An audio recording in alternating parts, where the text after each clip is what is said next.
ఓం శ్రీకృష్ణ పరబ్రహ్మణే నమః. ఓం శ్రీ గురుభ్యో నమః. సో మనం ఈరోజు భగవద్గీత 16వ అధ్యాయము ఇప్పటిదాకా మనము 15 శ్లోకాలు చెప్పుకున్నాము. ఈ అధ్యాయంలో మనము ప్రస్తుతానికి ఆసురీ గుణాల గురించి చెప్పుకుంటూ ఉన్నాము.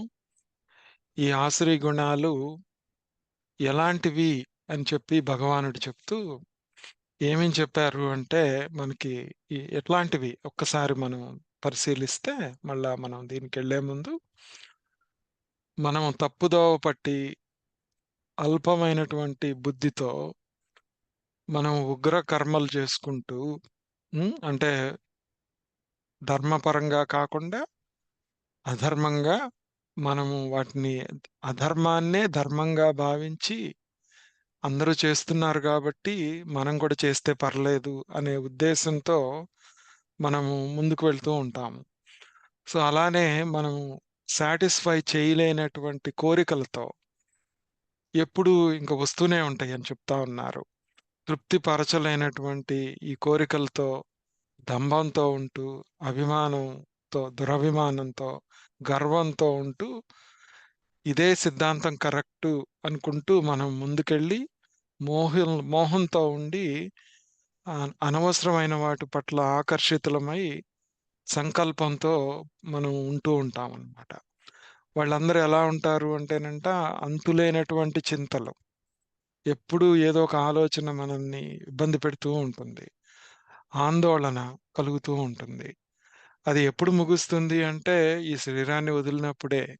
మళ్ళా కొత్త శరీరం తీసుకున్న తర్వాత మళ్ళా ఈ చింతలు అన్నీ వాసనల రూపంలో వచ్చి మనల్ని బాధపెడుతూ ఉంటాయి అని చెప్పి భగవానుడు చెప్తూ, ఇట్లా వందల కోరికలతో మనము కట్టివేయబడి, కామక్రోధాలన్నీ మనల్ని ఆవరించి ఓకే.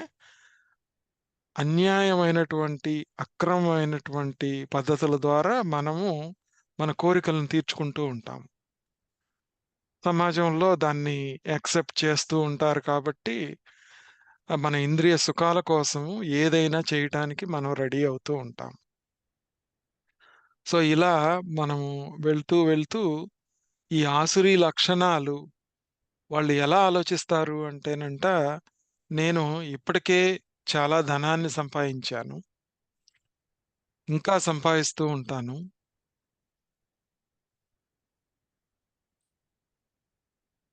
నేను సంపాదించి ఇంకా కూడబెట్టి దాన్ని అందరికీ నా 10 తరాలకు సంబంధించి నేను కూడబెట్టి ఇస్తూ ఉంటాను అని చెప్పేసేసి, అప్పటికి మనం ఏమన్నా ఎంజాయ్ చేస్తామా అంటే చెయ్యమనమాట.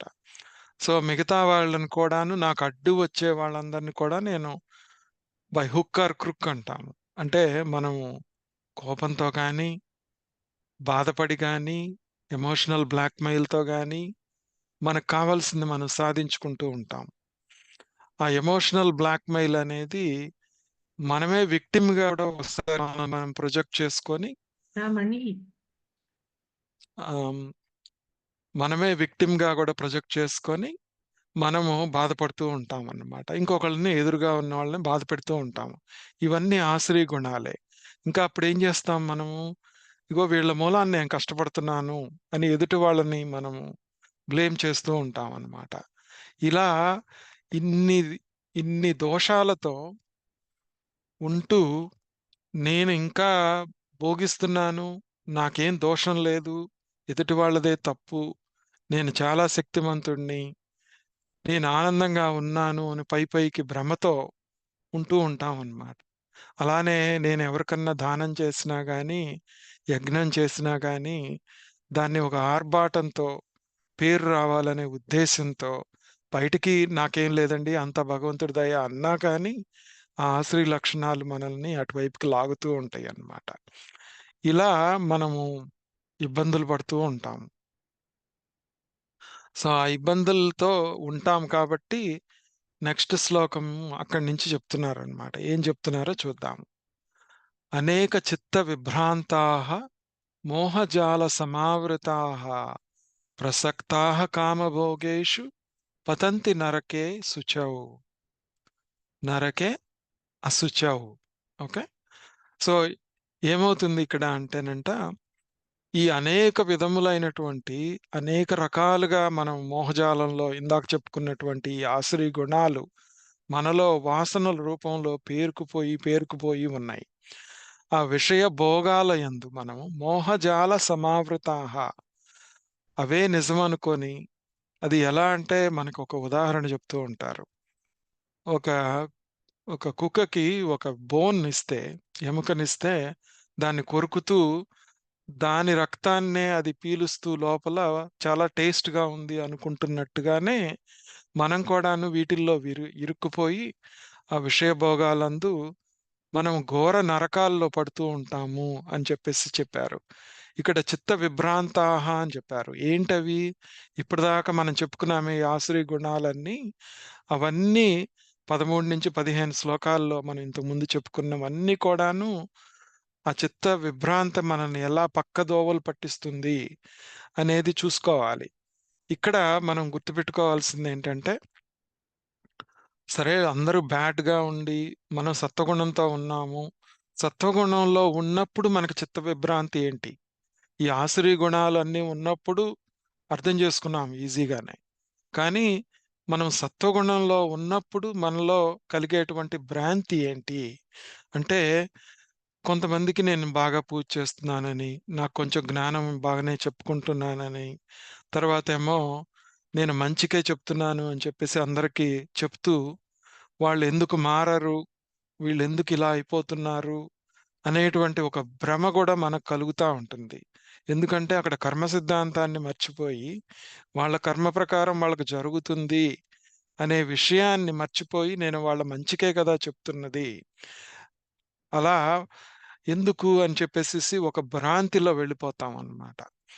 అలానే ఉద్ధరించాలనే ఉద్దేశాలు, తర్వాత అయ్యో! వీళ్ళు అజ్ఞానంలో ఉన్నారు. వీళ్ళందరిని పైకి తీసుకురావాలి అనేటువంటి చిత్త విభ్రాంతులు కూడాను ద్వంద్వాలకి తీసుకెళ్తూ ఉంటాయన్నమాట మనల్ని. ఇక్కడ మనకి నవవిధ భక్తుల్లో పాద సేవనము అనేటువంటి ఒక అంశం ఉంటుంది. ఓకే. శ్రవణం, కీర్తనం, మననం. ఓకే. అర్చన, తర్వాత నమస్కారము, పాదసేవనము, దాస్యము, సఖ్యము, ఆత్మ నివేదనము. ఇట్లా నవవిధ భక్తులుంటాయి. ఆ నవవిధ భక్తుల్లో పాద సేవనం అనేది ఒకటి ఉంటుంది. ఆ పాద సేవనం అనేది ఏంటి అంటే, మనము భగవంతుడి యొక్క పాదాలు చాలు నాకు అని జెప్పేసి భక్తితో చెప్పుకుంటూ ఉంటాము. అంటే పదసేవ అంటే ఇక్కడ ఆ చిత్త విభ్రాంతి లేకుండా మనము ఆ భగవంతుడు చూపించిన దారి ఏంటి? భగవంతుడు చూపించిన దారి అంటే స్వధర్మము, ఆత్మధర్మము. ఇందాక ఎలాగైతే మనం విష్ణు సహస్రనామంలో చెప్పుకున్నట్టుగా సుఘోష. ఆ సుఘోష ఏదైతే ఉందో అది వింటూ, అటువైపు తిరుగుతూ ఉండి, చిత్త విభ్రాంతి లేకుండా చేసుకోవటం అన్నమాట. అప్పుడేమవుతుంది మనకి, మోహజాల సమావృతాః అనే ప్రాబ్లమ్ రాకుండా ఉంటుంది. ఆ మోహంలో ఇరుక్కోకుండా ఉంటాము. అది ఇరుక్కోకుండా ఉంటే ఏమవుతుంది అంటేనంట, ప్రసక్తాః కామభోగేషు ఈ ప్రాపంచిక సుఖాలకి విలువనివ్వకుండా మనకు ఉన్న దాంట్లో ఇక్కడ మనకి అవసరాలేంటి? అవసరం లేనివేంటి? Wants, needs. మనం దాన్నెలా ప్రాక్టీస్ చేస్తాము అంటే మనందరికి తెలిసిందే ఇది. మనకి ఇప్పుడు మనము ఈ ప్రసక్తాః కామభోగేషు అనేది ఏంటి అంటే, మనము బాల్యంలో ఉన్నప్పుడు ఒక రకంగా ఉంటుంది. ఓకే. గృహస్థగా వచ్చినప్పుడు కొన్ని కామభోగేషు అంటే కొన్ని అవసరాలని అందరి కోసము, సమాజం కోసం తీర్చుకోవాలి. ఓకే.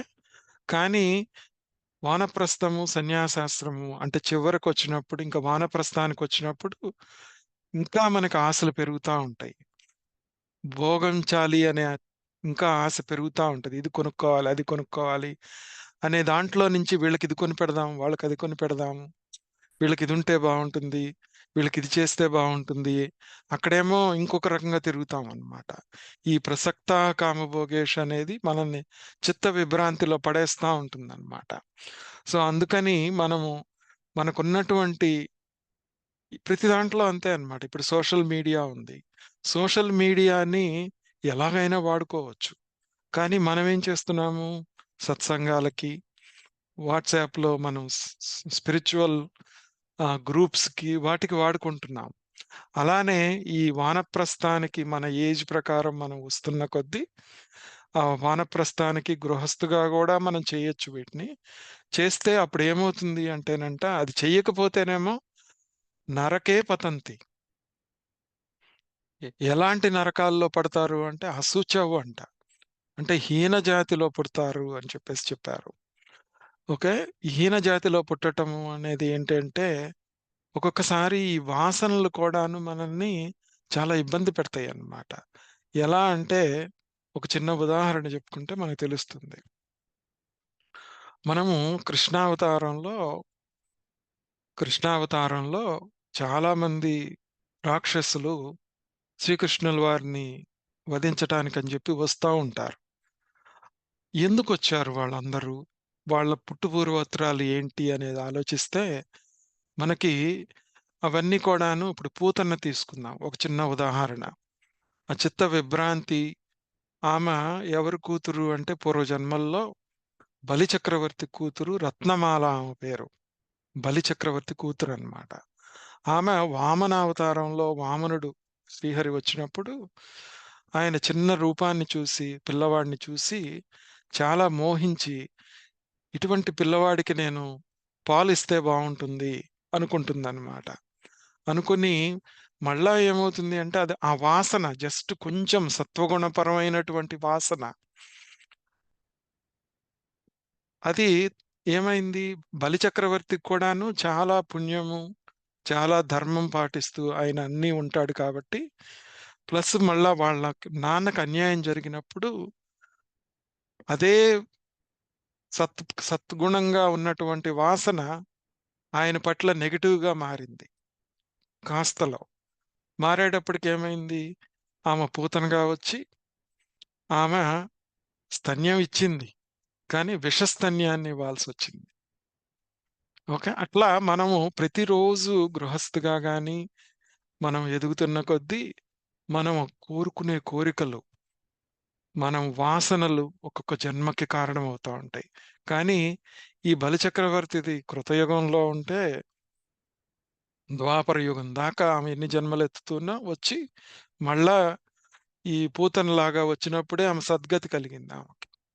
అంటే ఒక వాసన ఎన్ని యుగాలు, ఎన్ని జన్మలకి వెళ్తూ ఉంటుందనేది మనం అర్థం చేసుకొని, చాలా జాగ్రత్తగా భగవంతుడిని తప్పితే, అంటే మన స్వధర్మాన్ని తప్పితే, ఆత్మధర్మాన్ని తప్పితే, వేరేవి కోరుకోకుండా మిగతావన్నీ సాక్షిగా చూస్తూ ఉంటే, ఈ మోహజాల సమావృతాః, ఈ ప్రసక్తాః కామభోగేషు అనేటువంటి మాయలో పడకుండా ఉంటాము. అది పడితే ఏమవుతుంది? అశుచౌ నరకే పతంతి. హీన జాతిలో పుడతాం మనం అని శంకరాచార్యులు వారు చెప్తారనమాట. నరకం అంటే ఇక్కడ ఎక్కడో నరకానికెళ్ళటం అని కాదు. మనం తీసుకునే జన్మలనమాట. ఇప్పుడు మనకు తెలియకుండా మోహజాలంలో ఉండి, ఈ ఆసురీ గుణాలతో బతుకుతా ఉంటే, చీకటి లోకాల్లో బతుకుతున్నట్టే అన్నమాట. అందుకని జాగ్రత్తగా ఉండాలి మనం. సో, ఇట్లా ఈ చిత్త విభ్రాంతి, మోహజాల సమావృతాః ఇట్లా ఇవన్నీ మనల్ని కట్టేస్తూ ఉంటాయి. ఇంకొకటేంటంటే ఈ ప్రసక్తాః కామభోగేషు అనేది ఇక్కడ we become addicted to it అన్నమాట. ఓకే. మనకి మనం చేసుకోవటమే గాకుండా ఇంకొకళ్ళకి కూడా చేయాలనేటువంటి ఉద్దేశ్యము. అయ్యో! వీడు కష్టపడతాడు, వీడికి చెయ్యాలి, వీడి కింద కాలు పెట్టకూడదు అని జెప్పి మనం ఒక్కోసారి పిల్లలకి చేస్తూ ఉంటాం. అవన్నీ కూడాను కర్మానుసారంగా జరగనివ్వాలి. భగవంతుడు స్వరూపం అంతే గదా! ఓకే. సో, ఇప్పుడు ఇంకా దీన్ని ఇట్లా ఆసురీ గుణాలతో ఉండేవాళ్ళ క్యారెక్టర్స్ ఎట్లా ఉంటాయి? వాళ్ళు వాళ్ళ కార్యక్రమాలన్నీ అంటే యజ్ఞాలు. మనం యజ్ఞం అంటే ఏదైనా పని చేసేది కూడాను. అవి ఎలా ఉంటాయి అనేది చెప్తున్నారు నెక్స్ట్.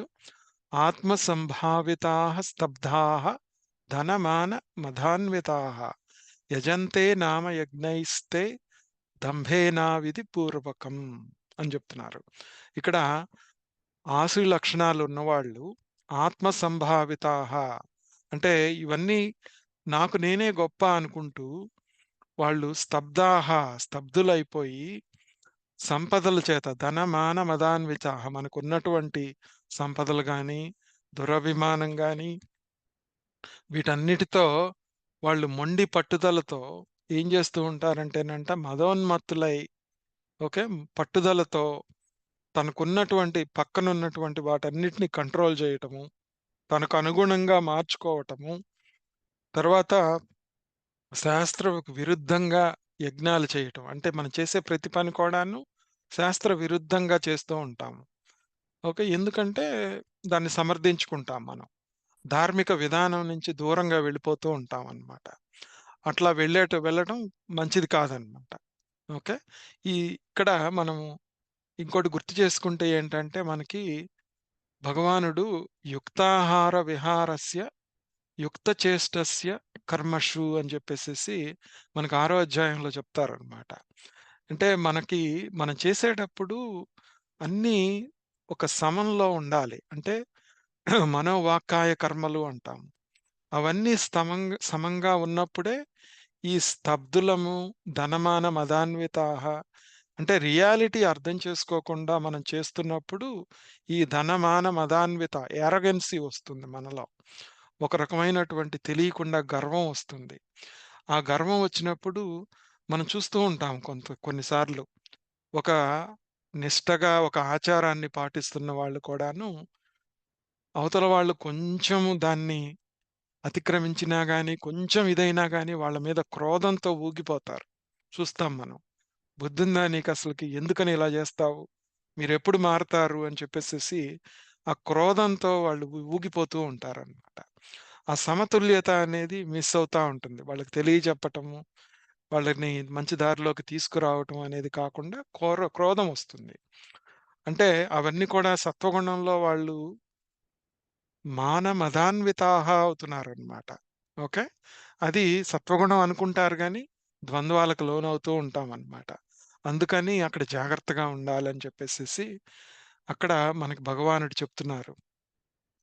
ఇంకొకటేంటి అంటే, ఈ లౌకికంగా మనం చాలా పనులు చేయాలి.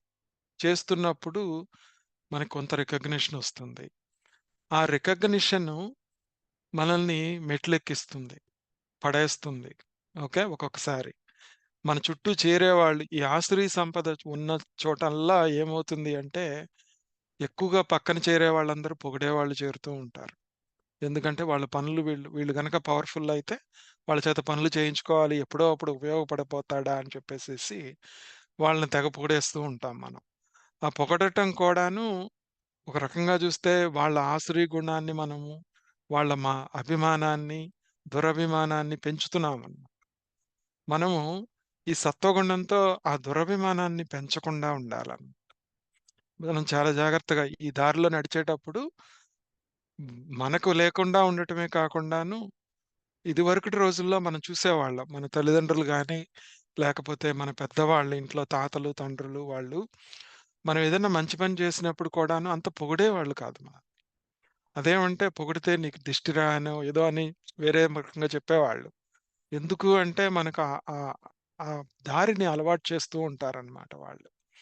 సో, అలా చేస్తూ ఉంటే మనకి ఈ హోదాలు ఇవన్నీ కలిగినప్పుడు కూడాను ఈ అహంకారం అనేది రాకుండా ఉంటుందనమాట.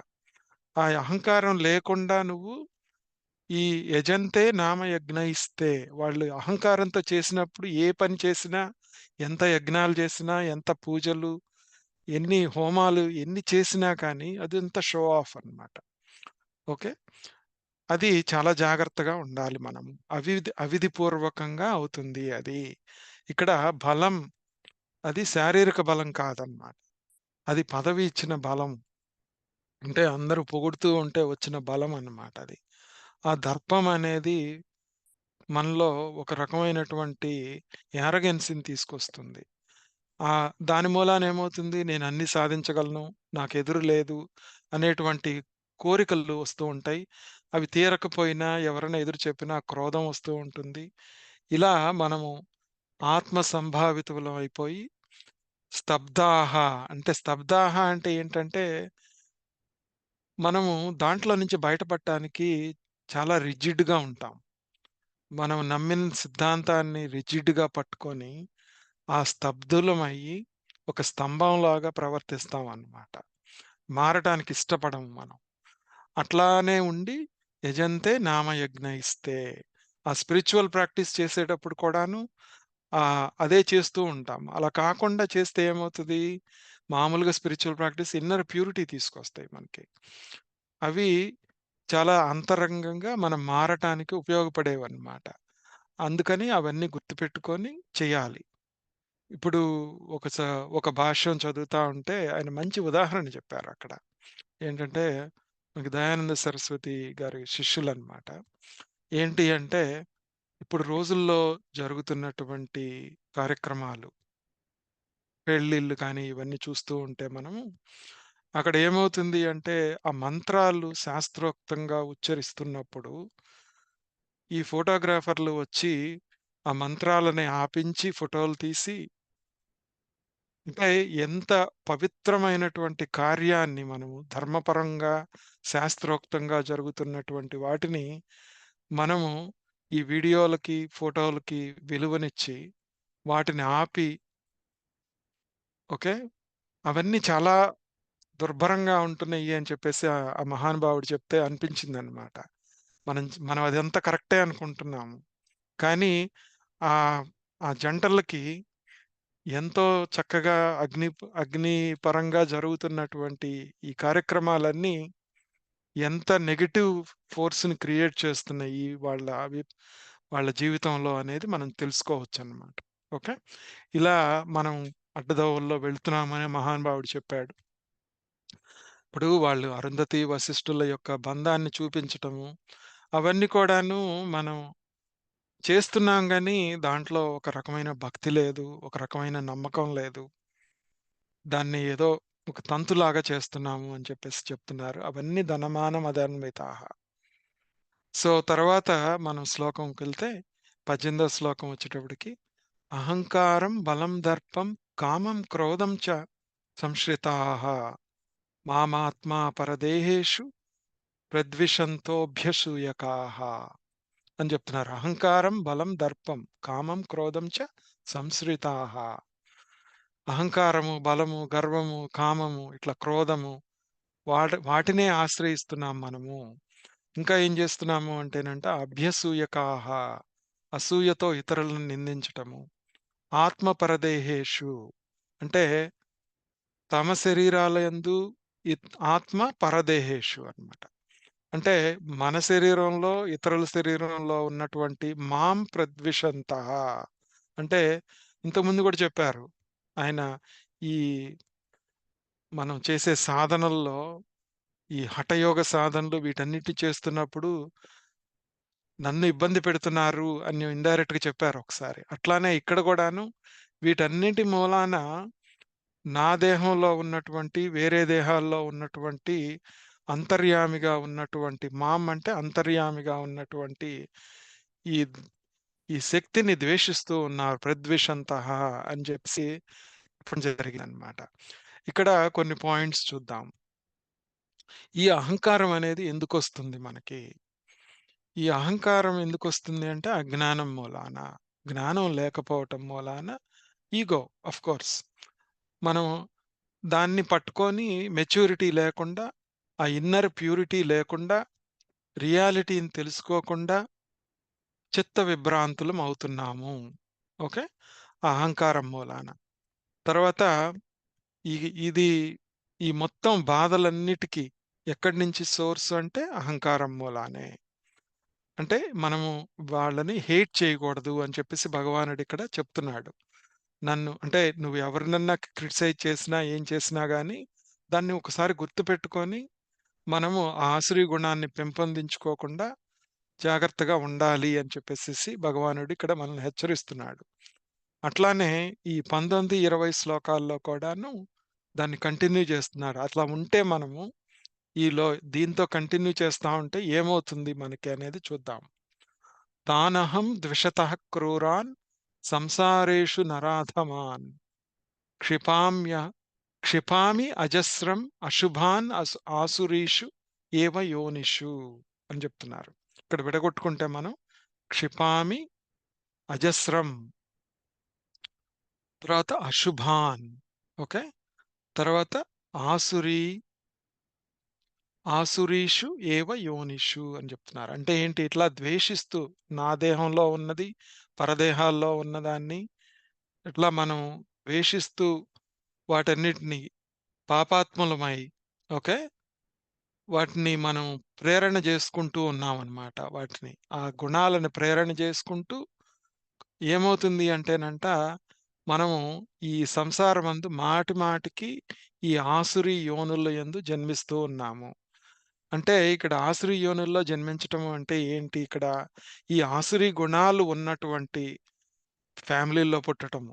అంటే ఇప్పుడు మనం చూసే ఫ్యామిలీలన్నింటిలో మన చుట్టూ ఉన్న లోకం అంతా కూడాను నేనింకా సంపాదించాలి, నేను పరుగులు తీయాలి, ఉరుకులు తీయాలి.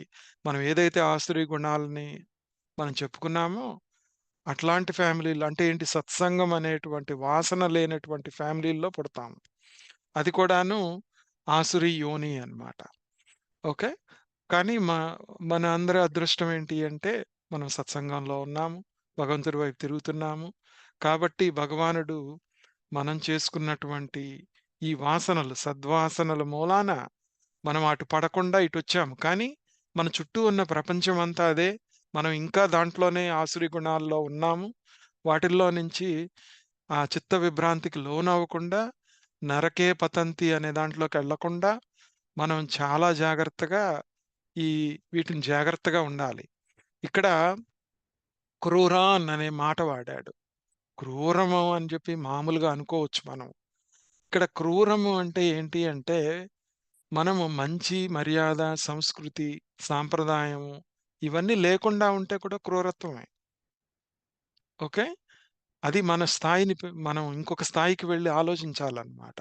అలానే ఇంకొక క్రూరత్వం ఏంటి అంటే, మనము ఒక ఏజ్ దాటిన తర్వాత మనము ఈ వానప్రస్థానికొచ్చినప్పుడు మనకి అవసరం లేనట వాటన్నింటినీ సంపాదించుకోవటము, కూడబెట్టుకోవటము కూడా క్రూరత్వమే అన్నమాట. ఇలా అవ ఉండటం మూలాన ఏమవుతుంది? మనం నరాధమాన్నవుతాం. అంటే ఈ ఈ దోవలో నడిచేటువంటి వాళ్ళల్లో సాధకుల్లో నరాధమాన్నవుతున్నామన్నమాట. అందుకని జాగ్రత్తగా ఉండాలి. మళ్ళా నరకంలో తోసేయటం అంటే ఏంటి? ఒక చిన్న వాసన మనల్ని మళ్ళా ఈ ఆసురి యోనిల్లో పడేస్తుందన్నమాట. కొంతకాలం వరకు అసలు దేవుడంటే వాసన లేకుండా ఈ మామూలు ప్రపంచంలో తిరిగి మధ్యలో ఎప్పుడో మళ్ళా భగవంతుడి వైపు తిరిగి మళ్ళా వస్తూ ఉంటామన్నమాట. అందుకని మనము మామూలుగా చెప్పుకుంటూ ఉంటాం. పరిత్రాణాయ సాధూనాం వినాశాయ చ దుష్కృతాం అని చెప్పేసి ధర్మ సంస్థాపనార్థాయ సంభవామి యుగే యుగే. ఇక్కడ ఈ క్రూరాన్, నరాధమాన్, అశుభాన్ అనే ఆలోచనలు ఇవన్నీ కూడా మనలో ఈ మంచి వాళ్ళలో కూడాను, ఈ మంచి వాసనలు ఉన్న వాళ్ళలో కూడా పడిపోకుండా సమాజంని మనలాంటి వాళ్ళని రక్షించటానికి గురువుల రూపంలో భగవంతుడొస్తున్నాడు. సత్సంగం రూపంలో భగవంతుడు దర్శనమిస్తున్నాడు అని చెప్పేసి మనకి చెప్పటం జరుగుతుందనమాట. ఇవన్నీ అంటే మనం ఆసురీ గుణాలను నేర్చుకుంటూ మళ్ళా అట్ ద సేమ్ టైము వాటి నుంచి మనం బయటపడి వాటిలో పడకుండా జాగ్రత్తగా ఉండే విధానాన్ని కూడా మనం నేర్చుకుంటున్నాం అన్నమాట.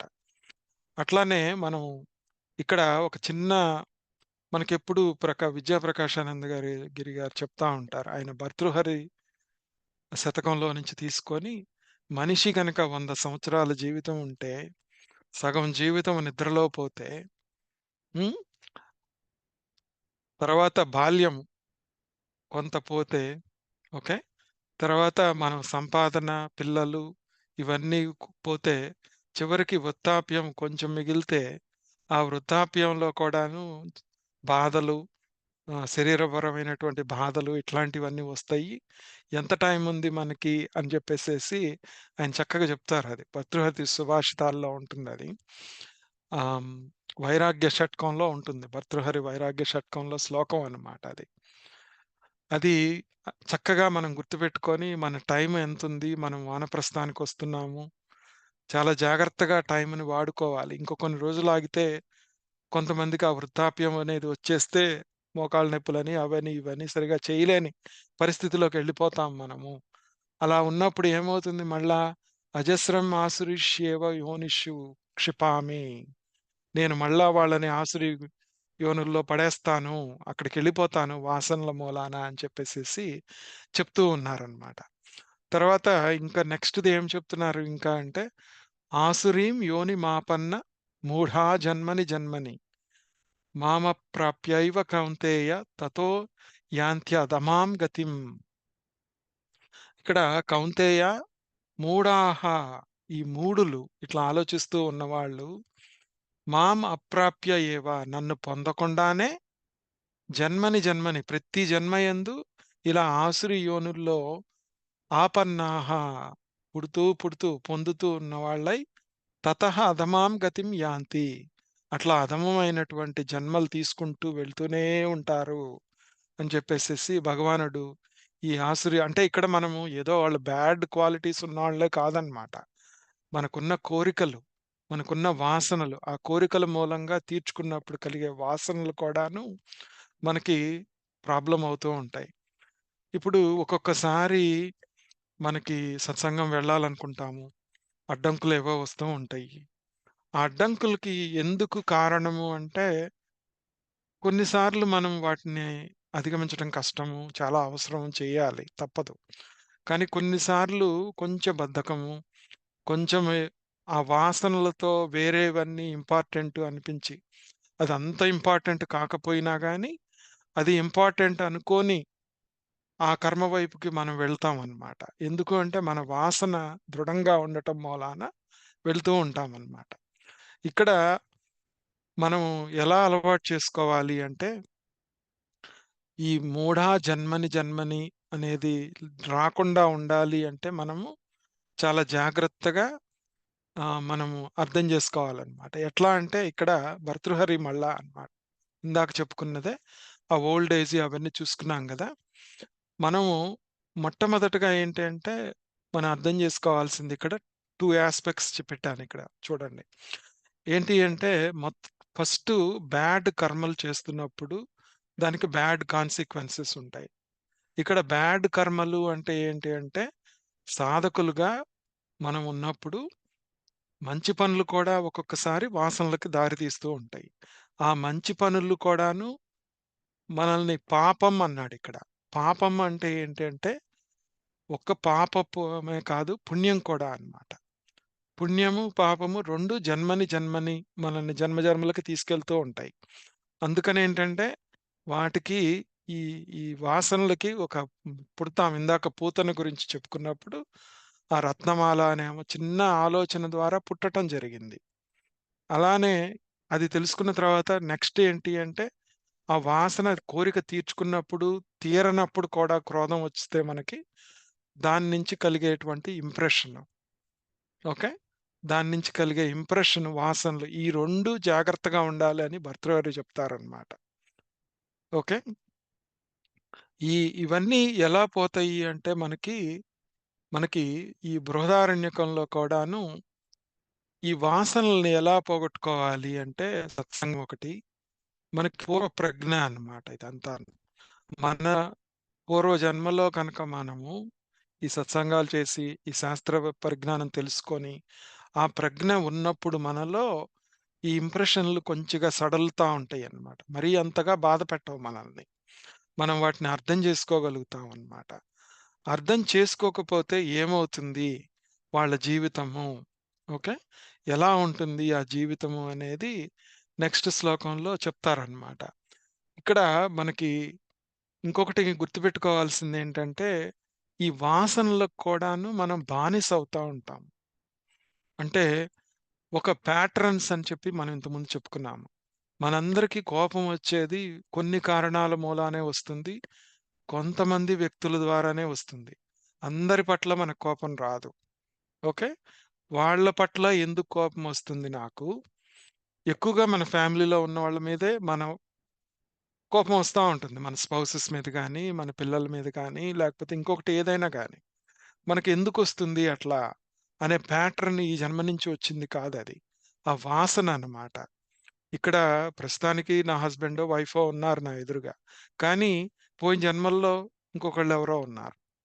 కానీ నేను నేనుగానే నా వాసనలు వాసనలుగానే ఉన్నాను. నేను దానికి బానిసయ్యాను అని చెప్పి అర్థం చేసుకోవాలి. ఇంకొకటేంటంటే ఇందాక ఒక వర్డ్ వాడాం.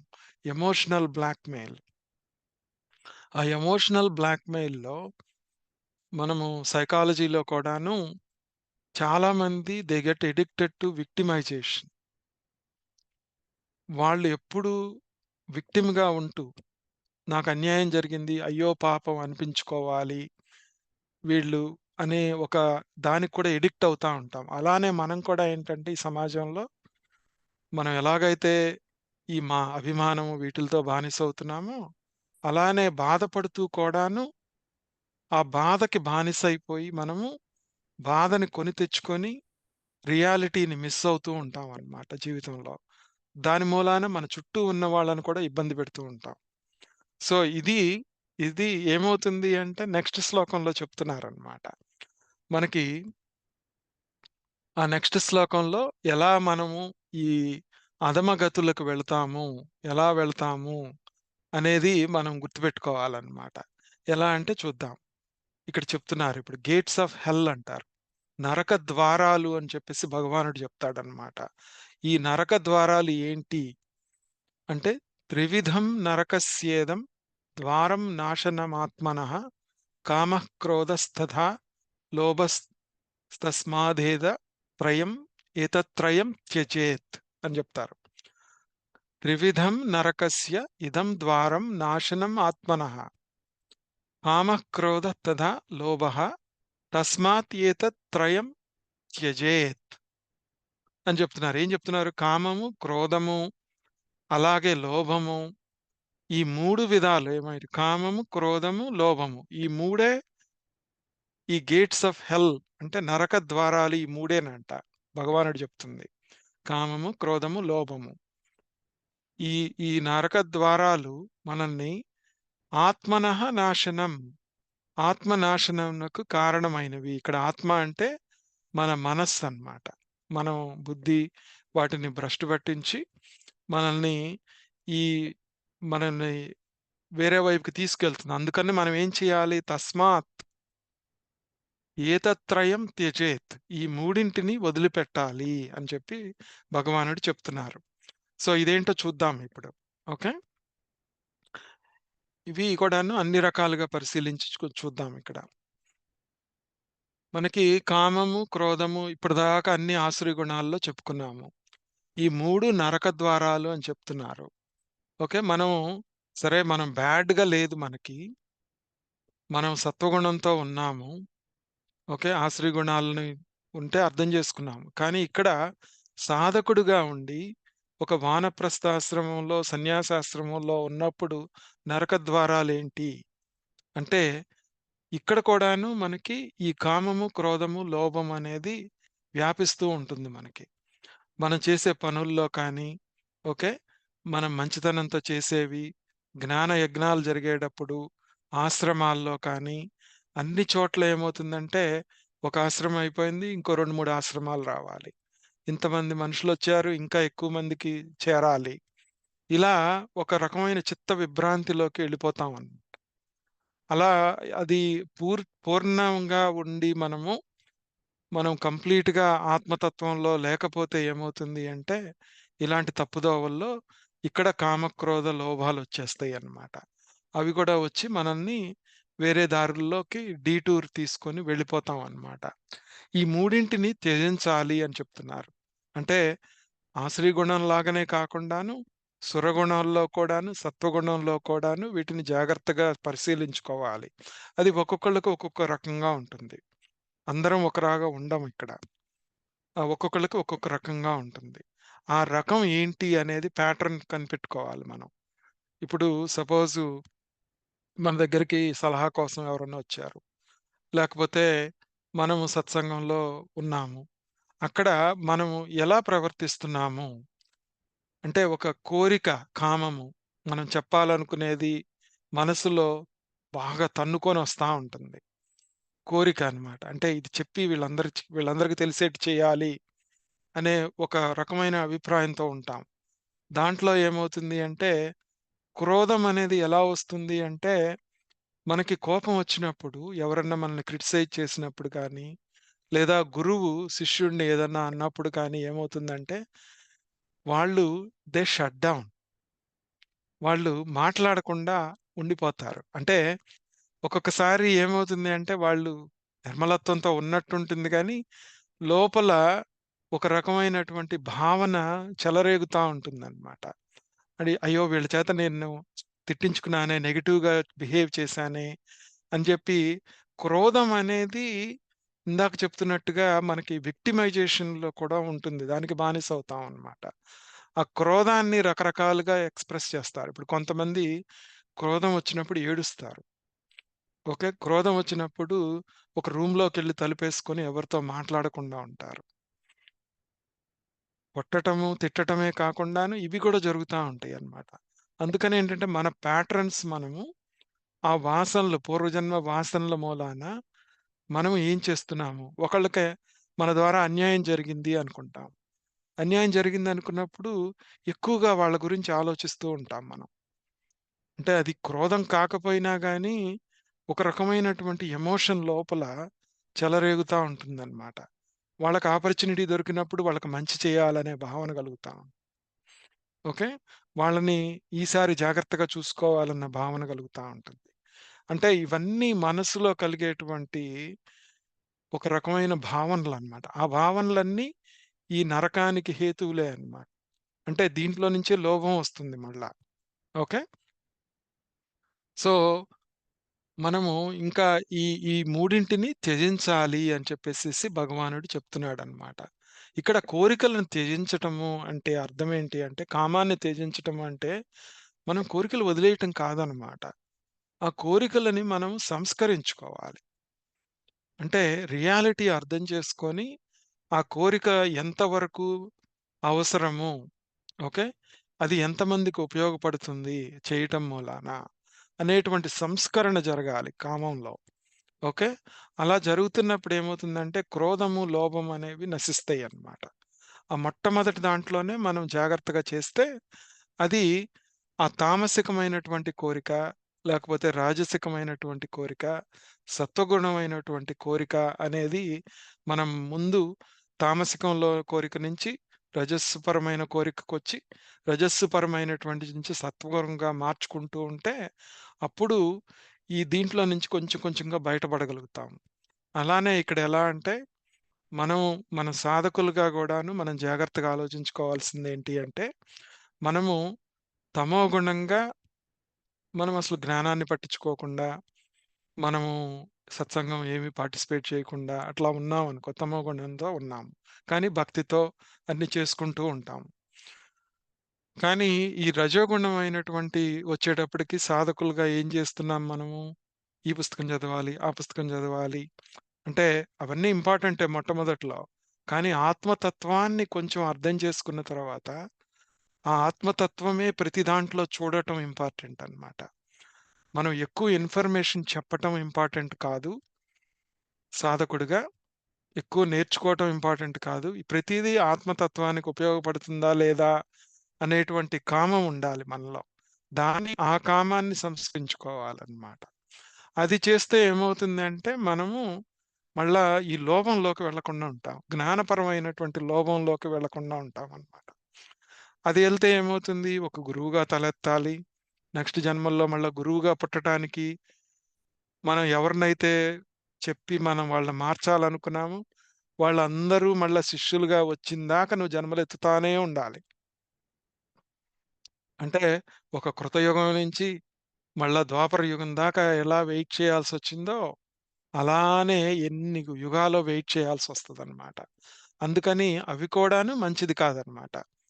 సో, ఇలా ఈ బంధాన్ని మనకు కలగజేసేటువంటి ఈ 3 కోరికలు సత్వ, రజో, తమో గుణ పరమంగా ఉన్న కోరికల్ని అర్థం చేసుకొని, వాటిల్లో మనము క్రోధము, లోభము క్రోధం అంటే ఉండి కోపట్టమే కాకుండా, దానికి పరమైన ఎమోషన్స్ అన్నీ, మన ప్యాట్రన్స్ ఏంటి? నేనెందుకిలా ప్రవర్తిస్తున్నాను? అనేది అర్థం చేసుకుంటూ, నన్ను నేను తెలుసుకుంటూ, ఆ సంప్రదాయాన్ని అర్థం చేసుకుంటూ వెళ్ళాలనమాట.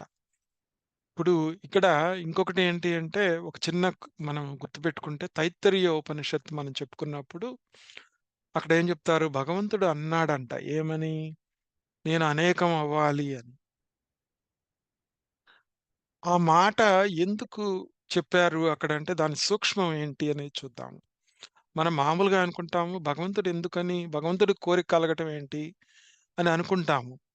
కానీ అక్కడ భగవంతుడి దాంట్లో పరమాత్మ తత్వంలో వెనక ఉన్న సమిష్టి కారణ శరీరం ఏదైతే ఉందో, సమిష్టి కారణ శరీరంలో ఉన్న వాసనలు, కోరికలు, కోరికల యొక్క ఫలితాలు, వాసనల కర్మల ఫలితాల మూలంగానే గదా! 2 అవ్వాలనుకునేదది. అంతేగాని భగవంతుడు అవ్వాలనుకోవట్లేదు. అందుకనేంటంటే, ఈ సత్వ, రజో, తమో గుణ పరంగా ఉన్నటువంటి కామక్రోధ లోభాలు, ఈ నరక ద్వారాలు అని చెప్తుంది. ఎందుకంటే, పుట్టటం, చనిపోవటమే నరక ద్వారం. ఓకే. సో, అదనమాట. ఇట్లా మనము జాగ్రత్తగా ఉండాలి అని చెప్పేసేసి భగవానుడు చెప్తున్నారు మనకి. అది అర్థం చేసుకొని, ఈ ద్వంద్వాలకి అతీతంగా వెళ్ళటం అంటే ఇదనమాట. ప్రతి చోట కామం, క్రోధం, లోభం అనేది మనల్ని ఆవరిస్తూ ఉంటుంది. ఆ ఆవరణని జాగ్రత్తగా అర్థం చేసుకొని, ప్రతి విషయంలో అన్నమాట. రిలేషన్‌షిప్స్ అవ్వచ్చు, ఏదైనా అవ్వచ్చన్నమాట అది. డబ్బు సంపాదన అవ్వచ్చు, సేవ అవ్వచ్చు. ఓకే. ఎనీథింగ్ అక్కడ కామము, క్రోధం ఇంకా సేవ చేయాలి, ఇంకా అందరికి ఎక్స్‌పాండ్ అవ్వాలి అనేటువంటి కామము, దాంట్లో మళ్ళా లోభము, నేను చేయకపోతే ఎవరు చేయలేరు అనేటువంటి లోభం వస్తుంది. కరెక్ట్‌గా నేనే చేయాలి అనే భావనొస్తుంది. అట్లాంటివన్నీ నరక ద్వారాలు అని చెప్పి భగవానుడు చక్కగా మనకి ఈ శ్లోకంలో, ఇది చాలా ఇంపార్టెంట్ శ్లోకం. పైపైన అర్థం అలా ఉంటుంది గానీ, ప్రతి వర్ణాశ్రమంలో, ఆశ్రమ ధర్మంలో మనము బాల్యంలో కానీ, యవ్వనంలో కానీ, అంటే గృహస్థుగా గాని, వానప్రస్థుగా గాని, సన్యాసాశ్రమంలో అన్నింటిలో ఈ త్రివిధం నరకం అనేది కనపడుతూ ఉంటుందన్నమాట. మనం ఎక్కడికెళ్ళినా మనం దాటాం అనుకోకూడదు. ప్రతి చోట పట్టుకొనుండాలి. సో, ఇలా మని ఇలా ఉన్నవాళ్ళు తర్వాత ఏం చేయాలి? మరి వీటి నుంచి ఈ నరక ద్వారాల నుంచి బయటపడాలి అంటే మనం ఏం చెయ్యాలి? అని భగవానుడు నెక్స్ట్ చెప్తున్నారు. అదేంటో చూద్దాం. ఏం చేయాలి? బేసిక్‌గా ఫాలో ది స్క్రిప్చర్స్. ఓకే. మన స్ మనం సత్సంగంలో ఉంటూ, ఈ ఆత్మతత్వాన్ని తెలుసుకుంటూ వెళ్ళాలన్నమాట. కేవలము మనము మామూలుగా ఈ భగవద్గీతలో చూసుకుంటే మనము కర్మ మార్గము, భక్తి మార్గము వీటన్నింటిని చేస్తూ, వాటన్నిటితో మనస్సుని ప్యూరిఫై చేసుకుంటూ, చివరికి ఆ సత్వగుణాన్ని కూడా దాటి, అప్పుడు మాత్రమే ఈ నరక ద్వారాన్ని దాటగలుగుతామనమాట. నరకము అంటే ఏం లేదు. మళ్ళా పుట్టడమే. ఓకే. సో, ఇప్పుడు ఈ శాస్త్రం యొక్క ప్రాముఖ్యత ఏంటి? అనేది మనకి 22-24 శ్లోకం దాకా భగవానుడు చెప్తూ ఉన్నారు. అదేంటో చూద్దాం ఇప్పుడు. ఏతైర్విముక్తః కౌంతేయ తమోద్వారైః త్రిభిరన్నరః ఆచరాత్ ఆచరః శ్రేయః ఆచరత్ తత్పరాం గతిం యాతి అని చెప్తున్నారు. ఆచరతి ఆత్మనః శ్రేయః తతః యాతి పరాం గతిం అని చెప్తున్నారు. అంటే ఏంటి? కౌంతేయ అంటే, ఓ అర్జున, ఈ 3 నరక ద్వారాల నుంచి బయటపడిన వాడు ఎలా ఉంటాడు అంటేనా, తనకి శ్రేయస్కరమైనటువంటి శుభకర్మలే చేస్తూ ఉంటాడు. ఆ శుభకర్మలంటే ఏంటి? మనం చూద్దాం తర్వాత. అలా ఉండటం మూలాన అతడు పరమగతిని పొందుతాడు. ఓకే. తతో యాతి పరాం గతిం అని చెప్తున్నారు. నన్నే పొందుతాడు. అనగా నన్నే పొందుతాడు అంటున్నారు. ఇక్కడ ఈ కామక్రోధ లోభాలను మనం గనక ఆసురీ సంపదని దాన్ని మార్చుకుంటూ వెళ్తున్నప్పుడు, దైవీ సంపదకి వెళ్ళినప్పుడు కూడాను ఇందాక చెప్పుకున్నాం. మళ్ళా కోరికుంటుందక్కడ. ఏంటి? నాకు వైరాగ్యం బలంగా ఉండాలి. వివేకం బాగా రావాలి. శమధమాది షట్‌సంపత్తిని నేను బాగా అభివృద్ధి చేసుకోవాలి. ఇలా అన్నీ సత్వగుణపరమైనటువంటి మంచి ఆచరణకు సంబంధించినవన్నీ కోరికలుంటాయి. అవన్నీ ఉండాలి. కానీ వాటి నుంచి కూడా విముక్తి కలుగుతుంది తర్వాత. అటువైపు తిరిగితే మనము ఈ సత్సంగంలో ఉండి, ఇవన్నీ చేస్తూ ఉన్నప్పుడు చివరికి ఏమవుతుంది అంటే అవి కూడా రాలిపోతాయన్నమాట. ఆ కోరిక కూడా రాలిపోతుంది. అంటే మోక్ష సన్యాస యోగం. మనం ఎప్పుడైతే నేనే నాలోనే పరమాత్మ, నేనే ఆ శక్తిని అని చెప్పి ఎప్పుడైతే మనం అనుభవపూర్వకంగా తెలుసుకుంటామో, అప్పుడు ఇంక కోరికనేది లేదు. ఓకే.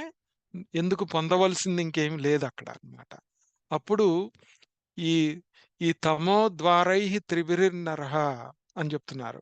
ఈ 3 తమో గుణానికి చెందినయన్నమాట. కామక్రోధ లోభాలనేవి. నరకానికే దారితీస్తాయి. ఓకే. అందుకని జాగ్రత్తగా బయటపడాలి అని చెప్పి చెప్తూ, మనం చిత్తశుద్ధి కోసము మనం నిష్కామ కర్మలను చేసుకుంటూ, ఆ భక్తిలో ఉపాసనలో కూడాను నిష్కామమైనటువంటి ఉపాసన చేసుకుంటూ, ఆ పరాభక్తిని పెంచుకుంటూ ముందుకు వెళ్తూ ఉంటే ఎంతసేపున్నా గాని ఆ బాహ్యమైనటువంటి ఆడంబరాలు గాని, బాహ్యమైనటువంటి వాటితో జాగ్రత్తగా ఉంటూ, ఆ నరక ద్వారంలో పడకుండా ఉంటూ, అలా ముందుకు వెళ్తూ ఉంటే చిత్తశుద్ధి ఏర్పడుతుంది మనకి. చిత్తశుద్ధి ఏర్పడినప్పుడు ఏమవుతుంది? ఒక గురువు ద్వారా నువ్వు విన్నప్పుడు, ఆ గురువు నీ ముందుకొస్తాడు. ధర్మ సంస్థాపనాయ అని చెప్పి మనం చెప్పుకున్నాం గదా! అది ఆ గురువు నీ ఎదురుగా వచ్చినప్పుడు, అంతకుముందు ఎన్ని సార్లు ఈ వాక్యాలు విన్నా గాని చెవికెక్కవవి. క్లిక్ అవ్వదు మన మైండ్‌లో. కానీ ఎప్పుడైతే మనోశుద్ధి జరిగిందో, అప్పుడు ఈ వాక్యానికి అర్థం వేరుగా ఉంది అని తెలుస్తుందన్నమాట మనకి. మనం మొట్టమొదట్లో ఈ స్క్రిప్చర్స్ నేర్చుకున్నప్పుడు ఒక రకంగా అర్థమైతే, ఇప్పుడు మనం దాన్ని ఇంకొక స్థాయిలో అర్థం చేసుకుంటున్నాం. అలా ఎదిగే కొద్దీ ఒక్కొక్క స్థాయి పెరుగుతా ఉంటే, ఈ నరక ద్వారానికి దూరంగా వెళ్తూ ఉంటామన్నమాట. అప్పుడు ఆహ్, ఆత్మతత్వాన్ని తెలుసుకునే దాంట్లోకి వెళ్తామన్నమాట. ఇక్కడ ఈ ఆత్మ మనము సరే దీనికి అన్నీ వదిలేయాలా అంటే వదిలేయక్కర్లేదు. ఎందుకు అంటే ఈ వీటిలోంచి బయటపడాలి అంటే నువ్వు జీవనంలో ఉన్నప్పుడే బయటపడగలవు. వాటిని జాగ్రత్తగా పరిశీలించి వాటి నుంచి బయటపడగలవన్నమాట. సో, అందుకనే భగవానుడు ఏం జేశాడు మనకి భగవద్గీత ఎక్కడ చెప్పాడు? యుద్ధ భూమిలో చెప్పాడు. ఈ జీవితం అనే యుద్ధంలో మనవాళ్ళనే వాళ్ళు ఎదురుగా ఉన్నప్పుడు అన్నీ నా అనుకున్నవన్నీ పక్కన ఉన్నప్పుడు అది చాలా ఇంపార్టెంట్ అన్నమాట భగవద్గీత. అక్కడే మనకి ఇవన్నీ కావాలి అని చెప్పేసేసి భగవానుడు చెప్పాడన్నమాట. సరే ఇలా చెయ్యకపోతే ఏమవుతుంది? ఓకే. ఇలా ఈ ఈ శాస్త్రాన్ని పట్టించుకోకుండా ఇలా ఉంటే ఏమవుతుంది అంటే, ఇక్కడ ఏం చెప్తున్నారు అంటే, యశాస్త్ర విధిం ఉత్సృజ్య వర్తతే కామకారతః న సిద్ధిం అవాప్నోతి న సుఖం న పరాం గతిం అని చెప్తున్నారు. అంటే ఈ శాస్త్ర విధిం ఈ శాస్త్రోక్త విధులను వీటన్నిటిని వదిలిపెట్టి ఈ కామకారతః అంటే ఆ కామకారతః అంటే ఏంటంటే మన ఇష్టం వచ్చినట్టు ప్రవర్తించటం అన్నమాట. అంటే కోరికలు ఒకటే కాదిక్కడ. మనము చేసే పనులన్నీ మన ఇష్టం వచ్చినట్టు చేస్తాము. అవిధిపూర్వకంగా చేస్తూ ఉంటాము. దానికి ఏదో ఒక ఎక్స్‌ప్లనేషన్ ఇచ్చుకొని, రేషనల్ చేసుకొని మనము ఇది కరెక్టే కదా! అందరూ చేస్తున్నారు గదా! అనే ఉద్దేశంతో సమాజంలో జరుగుతున్న వాటిని పట్టుకొని అట్లా చేస్తూ వెళ్తూ ఉంటే ఏమవుతుంది అంటేనంట, వర్తతే న ఎట్లా ప్రవర్తిస్తే గనక సిద్ధిం అవాప్నోతి. వాళ్ళు సిద్ధిని పొందజాలరు. పరాం గతిం అంటే పరమగతిని కూడా పొందజాలరు. సుఖం అని చెప్తున్నారు. అంటే సుఖాన్ని సైతం పొందరు. ఆత్మ సుఖానికి దూరం అయిపోతూ ఉంటారనమాట. ఇలా మనము ఈ కామకారంగా ఉండేటువంటి ఈ ఈ పనులు చేసుకుంటూ రాగద్వేషాలతో, కామక్రోధ లోభాలతో ఇలా ముందుకు వెళుతూ మన సంస్కరణ గనక చేసుకోకపోతే ఈ పరాంగతి ఉండదు మనకి అని చెప్పేసేసి భగవానుడు గట్టిగా చెప్తున్నారనమాట. అది చెప్పటమే గాకుండా, సరే ఇలా మనం ఈ దుస్థితి తెచ్చుకోకుండా ఉండాలి అని చెప్పేసేసి భగవానుడు మనల్ని హెచ్చరిస్తూ ఈ, ఈ చివరి శ్లోకాన్ని చెప్తున్నారు ఈరోజు. ఏంటో చూద్దాం అది. తస్మాత్ శాస్త్రం ప్రమాణం తే కార్యాకార్య వ్యవస్థితౌ జ్ఞాత్వా శాస్త్ర విధానోక్తం కర్మ కర్తుమిహర్హసి అని చెప్తున్నారు. తస్మాత్ శాస్త్రం ప్రమాణం. ఈ ఈ శాస్త్రం అంటే తస్మాత్ తే యహ అని చెప్పేసి చెప్తూ, ఈ ఈ శాస్త్రం గనక ఈ కార్య వ్యవస్థ అంటే ఈ సమిష్టి కారణ శరీరంలో నుంచి గాని, మన కారణ శరీరంలో ఉన్నటువంటి ఏ కారణం చేతైతే మనం జన్మలు తీసుకుంటున్నామో, ఆ ఇంప్రెషన్స్, వాసనలు మనలో ఏవైతే ఉన్నాయో అవన్నీ కార్య వ్యవస్థితం అన్నమాట. రమణ మహర్షి గారు మన ప్యాటర్న్ నువ్వేంటో అర్థం చేసుకో అంటే, మనల్ని మనము ఈ కార్య వ్యవస్థితి ఎక్కడి నుంచొస్తుంది? నేనెందుకు ఈ విధంగా ప్రవర్తిస్తున్నాను? నేనెందుకు ఇలా ఉన్నాను? అని జెప్పి అర్థం చేసుకుంటూ, ప్రతిదానికి ఆ కర్మ మార్గాన్ని, భక్తి మార్గాన్ని జోడించుకుంటూ, మనం ప్యూరిఫై అవుతూ, అలా ఉంటే అప్పుడేమవుతుంది? ఆ శాస్త్రాన్ని ప్రమాణంగా తీసుకోగలుగుతాం అన్నమాట. శాస్త్రాన్ని ప్రమాణంగా తీసుకున్నప్పుడు ఏమవుతది? కష్టం జరిగినా, నష్టం జరిగినా గానీ, అది ఎందుకు జరిగిందో ఆలోచించుకోగలుగుతాము. మన దారి ఆత్మతత్వం గాబట్టి అటువైపు వెళ్తాము. మనొకరు ఇబ్బంది కలిగినా, మన వాళ్ళకి ఇబ్బంది కలిగినా, ఎటు కలిగినా గానీ మనము అర్థం జేసుకోగని, ఆ శాస్త్ర విధానోక్తంగా మనం చేసే కర్మల్ని మనము నిష్కామంగా చేయగలుగుతామనమాట. అది అలా చేస్తూ ఉంటే, అలా చేయటానికి కూడా మనకి ఈ శాస్త్రం మూలానే మనకి అర్హత లభిస్తుంది. ఓకే. శాస్త్రం తెలుసుకోకుండా ఇక్కడ శాస్త్రము అంటే భక్తిలో ఉండి, పురాణాలు చదువుకొని, మూఢనమ్మకాలు పెంచుకోవటము, అవి జాగ్రత్తగా ఉండాలి. ఈ ఆత్మతత్వానికి సంబంధించినటువంటి శాస్త్రం ఏదైతే ఉందో, అది ఉన్నప్పుడే మనకి కంప్లీట్‌గా సుఖం కలుగుతుంది. లేకపోతే సుఖం కలగదనమాట. అందుకని జాగ్రత్తగా ఉండాలన్నమాట.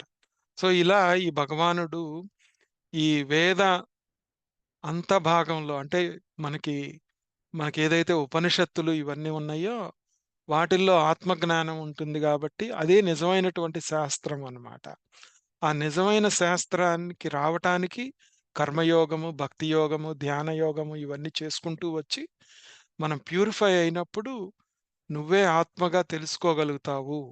అదే నిజమైనటువంటి శాస్త్ర విధి అని చెప్పేసేసి శాస్త్రం తెలుసుకోనందువల్ల మనకు ఉపయోగం అది అని చెప్పేసేసి భగవానుడు చెప్తున్నాడనమాట. సో, మనం ఏం చేయాలి? ఆసురీ సంపత్తిని కాస్త ఈ దైవీ సంపత్తిగా బ్యాలెన్స్ చేసుకుంటూ ఓకే. ఈ 2 సాగరమథనం చేస్తూ ఉండాలి. భగవంతుడిని కూర్మావతారంగా బేస్ పెట్టుకొని ఓకే. మనలో ఉన్న శక్తి వాసుకీలనే ఆ శక్తితోనే ఈ ఆధ్యాత్మ శక్తితోనే దాన్ని మథనం చేసి, ఆ దైవీ సంపత్తితో కాస్త వేదాంతంలోకి తీసుకెళ్ళాలి దాన్ని. అంటే వేదంలో చివరి భాగమైన ఉపనిషత్ తత్వం వైపుకి తీసుకెళ్ళాలి. తీసుకువెళ్తున్నప్పుడు జ్ఞానం ఉదయిస్తుంది. ఆ జ్ఞానం ఉదయించినప్పుడే మనకి మోక్షము అనేది ఆ బ్యాలెన్స్ ఈ అధ్యాయం చెప్తుందనమాట మనకి. ఓం తత్సదితి శ్రీమద్భగవద్గీతాసు ఉపనిషత్సు బ్రహ్మ విద్యాయాం యోగశాస్త్రే శ్రీకృష్ణార్జున సంవాదే దైవాసుర సంపద్విభాగ యోగో నామ షోడశోऽధ్యాయః.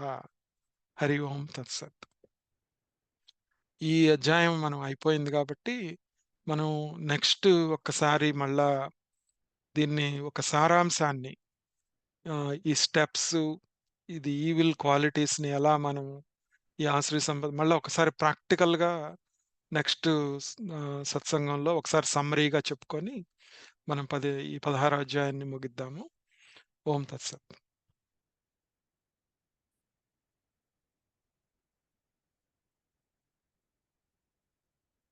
ఒకసారి చెప్పవా? తను లాస్ట్